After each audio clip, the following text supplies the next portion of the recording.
my mother whispered.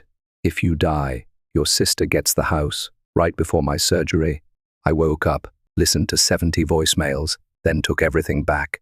They thought the story would end with my death. They never imagined I'd survive with the deed, the scar, and a plan they never saw coming. Stay with me. This is where it turns. As the anesthesia began to cloud my vision, right before they wheeled me into the operating room, my mother, Eleanor, leaned over and took my hand, as if she were the distraught matriarch in an off-Broadway play. In that syrupy sweet voice she saved for funerals and fundraising dinners, she remarked, "If you don't make it, at least your sister gets the house." Her breath had a subtle scent of mint tea and guilt. I avoided arguing, flinching, or even making eye contact with her. Like any good daughter, I simply nodded, but not for the reason Eleanor believed. A machine beeped continuously next to me, and I woke up 2 days later in a hospital room that smelled like bleach and resignation. A steady ache pressed down on my chest, like a toddler sitting there, reminding me that I had survived. "You did really well," the nurse said. The physicians were impressed. I had good vitals. In contrast, my sister Lily hadn't even bothered to arrive, and Eleanor had already left for her afternoon bridge session. I wasn't thinking about God, second chances, or even what happens after death. As I lay there and stared up at those ceiling tiles, patterned like dull snowflakes, that house was on my mind, the home of my father, the magnolia tree that flowered late every spring no matter what, and the one with the crumbling stone walkway he constructed by hand in the late 1970s, hauling boards up that hill each weekend, while Eleanor remained in the city, too preoccupied with committees and cocktails to care. I should have had that house as soon as he left. For years, though, the deed hung over my head like a poker chip held by Eleanor, who always behaved more like a real estate salesperson than a parent, with insignificant remarks like, "Well, if you ever settle down," or "Lily has more space in her apartment, maybe we give her a wing." Lily, the golden girl who was unable to manage a mortgage, much less care for a plant. I had previously altered the will, which is the problem. I called Thomas, my friend and lawyer since college, a few weeks prior to the procedure, when the cardiologist began discussing percentages and unforeseen issues. On a soggy Thursday, we sat in his office, and I signed each form with steady hands. I left the house to someone none of them would have anticipated, not Lily or Eleanor. They believed I wouldn't be strong enough to fight. They believed they would ultimately prevail if I had the procedure, Eleanor grinning smugly, Lily daydreaming about her fortune. They believed the story would finish with death. However, I had spent years organizing this chapter. I hit the nurse call button because I wanted someone to make sure I was still alive, breathing, and in control, not because I needed anything. I asked if she might pass my phone to me. As she entered, her hands delicate and her expression pleasant. It sat on the window ledge in a small plastic bucket, its screen flickering like a desperate lighthouse every few seconds. Voicemails were left, a lot of voicemails. Eleanor, brisk and emotionless, asked when I would be released so she could arrange her calendar. That was the first 10. Lily sent the next several, all sugar and syrup, asking how I was doing, if I needed anything, and if she could take over some duties while I healed. Translation: allow me to sniff around the filing cabinet and take a look at your documents. However, voicemail number 23 was the culprit. It was the one that caused me to hesitate. I had to play it again to be certain. In that one, her voice lacked sweetness. It broke, just a tiny fracture down the middle. Nothing major. She said, "You're making a mistake. It was supposed to be mine." Mine was the word that struck me like a second knife. The daughter who never contacted, never assisted with Dad's hospice care, and only came to the house for Christmas selfies was the legitimate heir, as if there was a divine inheritance plan written in the stars. I closed my eyes and allowed the message to repeat, letting her desperation envelop me like a protective layer. It had nothing to do with love. It had never been. Power was at issue here, concerning control. I was told for years that I was too independent, too irascible, and too angry.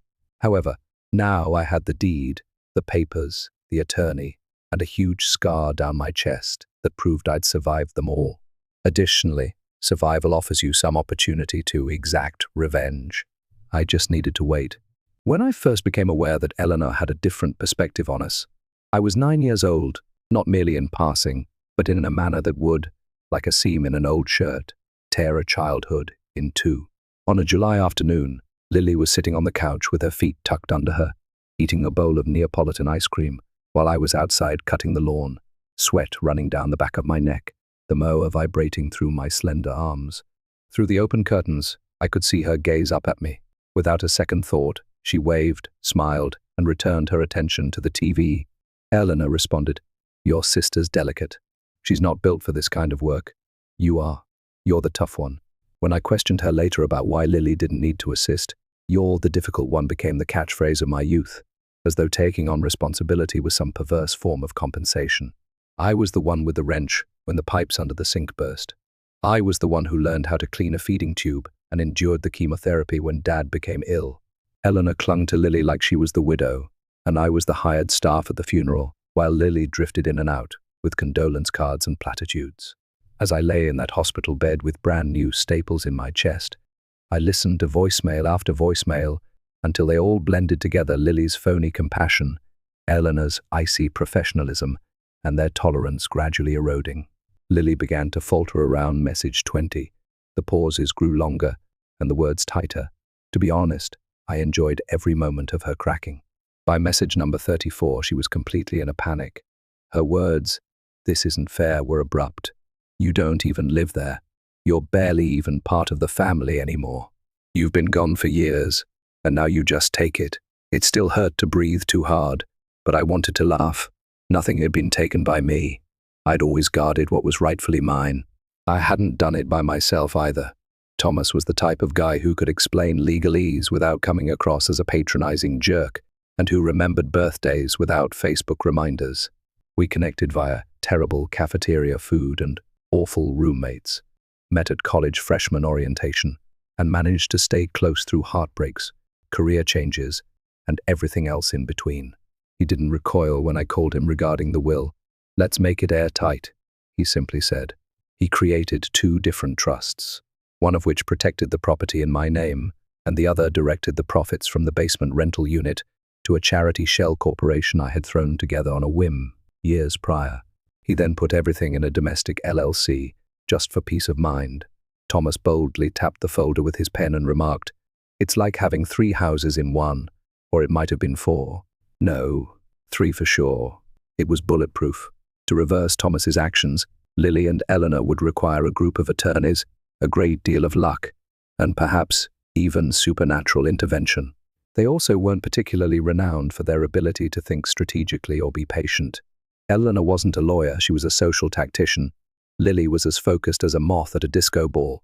Instead of confronting me directly, they attempted to gain access by manipulating me and claiming remorse in the hopes that I would give in to pressure if they left many voicemails. However, they didn't realize how well I knew them. Like in a game of emotional chess, I had studied their moves for years. When Eleanor began using phrases like, "We should talk," I could tell she was losing control. Additionally, Lily was running out of ways to act as though she didn't have any entitlements. When she began to change her voicemail style from sweet to sour in a single message, on a Friday morning, Thomas sent the certified letters. They were hand-delivered in substantial envelopes that needed return receipts. One went to Lily's expensive studio, where she kept her plants alive long enough for Instagram pictures, and the other went to Eleanor's condo uptown. The letters were straightforward. They only served as official notification that the house had been legally transferred and that the trust had revoked any claims against it permanent, clean, and cold. The messages began to slow down that night, less words, more quiet. Once so confident and upbeat, Lily's voice started to unravel, like a ribbon tugged too tightly. Message 41 followed. Eleanor was the one. She spoke in a softer tone than usual, not as polished, as if she hadn't practiced her speech beforehand. "We ought to speak," she said. "Lily's condition is not good. She has a special meaning for this house. Don't penalize her for what I said." As if she had finally come to the realization that what she had muttered prior to my operation might have been a bit more than accidental timing. That was the first time she had acknowledged it. Her words as though, perhaps just possibly, she was aware that she had chosen the wrong daughter to underestimate. However, it was too late. With a manila folder on the seat behind me, and a level of composure that wasn't appropriate for someone facing a knife, I drove to Thomas's office the week before the operation, when I could still walk without someone holding my elbow and breathe without smelling metal. For the first time in months, I wasn't terrified when the warm, low sun shone through the windshield, not of passing away, not of what followed. The thought of waking up with tubes in my body and discovering nothing had frightened me more. The same chilly mother, the same sugar-coated sibling. Where love should have existed, there was the same quiet. When I slid the folder across Thomas's desk, he hardly arched an eyebrow. When I said, "I want to update the will," he gave me the impression that he was anticipating the joke. I continued, seeing the realization fall into his eyes like dust on a shelf that had not been touched in years. "And I want them both out of it," I said.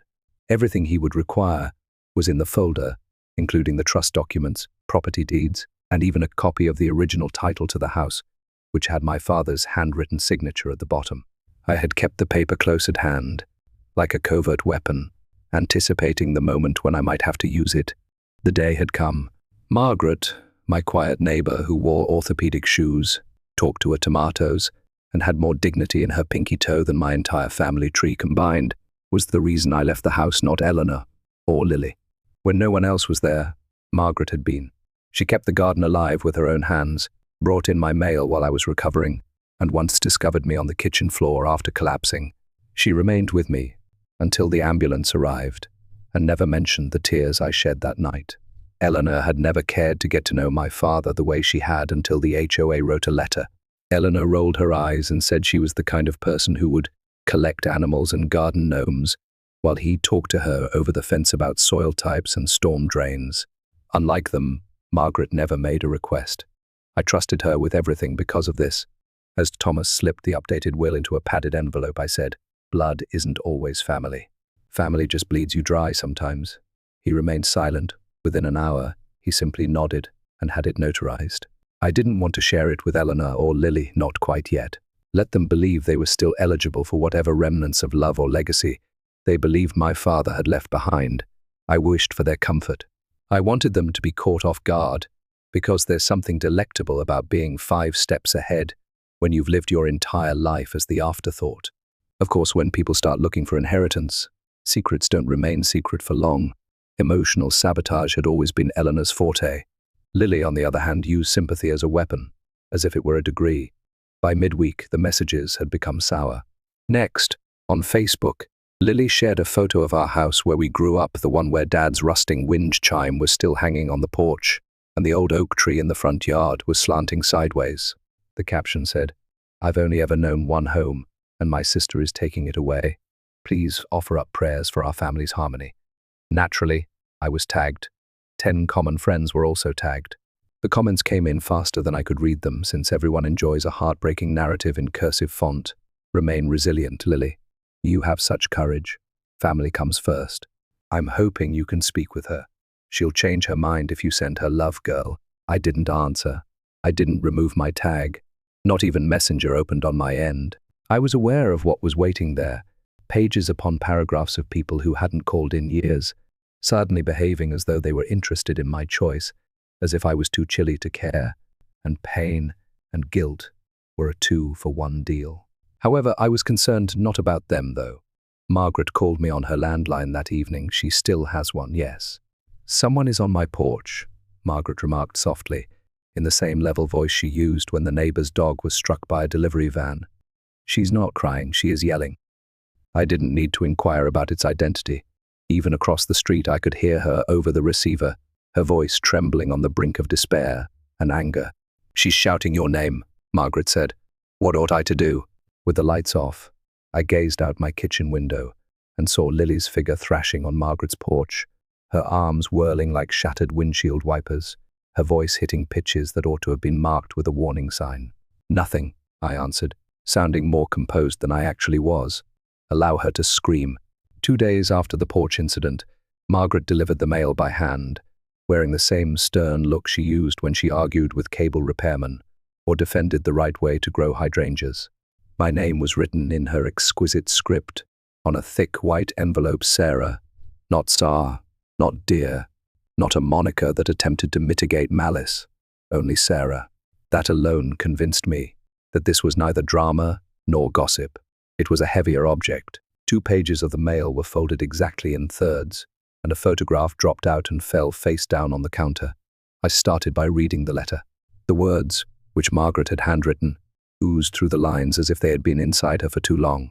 She said that she had known for years that something wasn't right, but didn't want to get involved. 6 years ago, she said, Eleanor called her once to ask if she felt I was unstable. Margaret responded, "No, of course not." Eleanor hung up without saying goodbye, muttering something about me being ungrateful. The fact that Margaret had seen Lily moving money from Eleanor's account, however, was what really got me to sit down at the kitchen table with my heart pounding in that steady, perilous rhythm I had grown all too familiar with. First little sums, $50 share, $100 steer, then larger ones. Enough to be noticed, enough to cause pain. Margaret didn't pry. She simply became aware of something when Eleanor's arthritis flared up. She occasionally assisted her with internet banking. Even though the withdrawal was recorded as medical costs, Lily said she was present on the day Eleanor promised her money for a new car. Eleanor knew, according to Margaret. "Well, Lily needs it more than I do," she responded after taking a quick glance at the transaction history. She then poured herself another glass of wine and shifted the conversation to whether the area should adopt a new gate code. Sarah has always been self-sufficient. I turned the picture over and looked at it for a long time. Lily was standing in front of a dealership, perhaps 5 years ago, holding keys in one hand and wearing a smile that stopped short of her eyes. Beside her, Eleanor was carrying a check. The name of the dealership could be seen in the backdrop. The date scribbled on the back seemed familiar to me. It coincided with the week Lily told me she had independently saved money for her first car. I should have been astonished, perhaps even devastated. Mostly, though, I felt worn out, as if someone had finally drained the pool after I'd been swimming through molasses for years. I listened to the voicemails again until I reached number 66.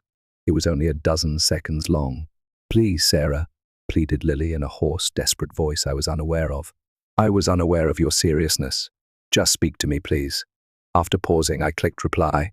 I invited them over to the house for coffee. I'll give them credit for making a daring move. Both arrived on schedule, dressed as though they had just left a church service, hair coiled, pearls on the neck, like a spectre from my early years. Eleanor's unpleasant aroma filled the hallway, even though Lily appeared exhausted, her shoes still clicking too loudly on the hardwood. Eleanor also brought foil-wrapped lemon bars, as if this were a reconciliation potluck. I poured them both coffee without asking how they were feeling, and we sat in the sunroom which my father had constructed with his bare hands before his arthritis took over. For a full minute, no one spoke. Eleanor then let the floodgates open. With a composed and rehearsed voice, she started, "I think emotions got the best of all of us. Perhaps it's time to talk about a different arrangement, one that is equitable," just that term, as if I had taken something that had once been theirs. Lily gazed at her cup as if it were a window into the future, her eyes glassy as she whispered, "Dad would have wanted me to have it. It would have been mine. Once when I was 16, Dad told me that." I refrained from arguing. I didn't speak louder. I just took out the photo and the copy of the bank ledger that Thomas had printed for me that morning by reaching into the folder that was resting on the seat cushion next to me. They sat nicely between them after I moved them both across the table. I looked into each of their eyes and remarked, "Funny," since Dad had stated otherwise. In text, healing is always discussed as though it were an uphill trek with one steady foot in front of the other, and that once you reach the top, you feel complete again. In actuality, though, there are days when it feels more like you're sitting at the bottom of a drained pool, rubbing your hands across a cracked tile, and wondering whether you ever imagined the water. To be honest, I never thought I would feel pleased with myself for excluding them. I didn't anticipate feeling triumphant. However, I also didn't anticipate feeling this weighty peace, as if my bones had finally stopped vibrating from trying so hard to win over people who would never applaud me. After that coffee meetup, the calls couldn't stop until the letter finally arrived at the courthouse at the end of that week. Lily sounded like she was playing sadness on a stage where only I could cheer, and her voice messages started off in the same over-perfumed manner. At one point she said, "You're being dramatic. You're making things more difficult than they need to be." However, it changed rapidly. There was shouting after message 32. I'm swearing she tried to push her brittle voice into my ear while yelling about injustice, betrayal, and what our father would have wanted. It sounded as though she had something in the car that he would never have signed a check for if he had known. Lily's voice had become desperate by the time we reached message 70. "Mom isn't doing well," she muttered. I briefly stopped the recording because I was experiencing an unidentified sensation in my chest. However, it went away, much like a pain you ignore for a while until it becomes a part of your own body's background hum. It was ironic that Eleanor had ended up in the hospital following what they described as a small stroke, given that she had used words as weapons for most of her life and was now unable to create half of them. Thomas answered the questions. The cease and desist threats were passive-aggressive. Lily made ridiculously baseless claims of elder abuse to get past a new lawyer, who obviously didn't know what he was getting himself into. Margaret, meantime, moved into the ground floor guest room without discussing rent or a timeline, as if she had always been there. She simply showed up one morning carrying her old kettle in a bag of supplies. I hadn't asked, but she began by clearing away the old garden beds with a kind of grace that made my chest tight. I watched from the window as she chopped the dead things down to their roots and tossed them into a wheelbarrow. When I was strong enough, I finally joined her, and we replaced the withering flowers with lavender. Lavender is more durable. It defends itself. Several days a week, Ethan, the adolescent neighbor who skateboarded up and down the block like it was a runway, began to show up. He wasn't asked either.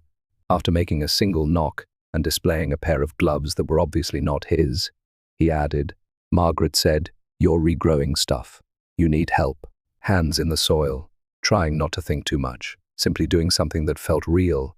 He reminded me of myself as a child. I once wrote Lily a reply one restless night at around 3 in the morning.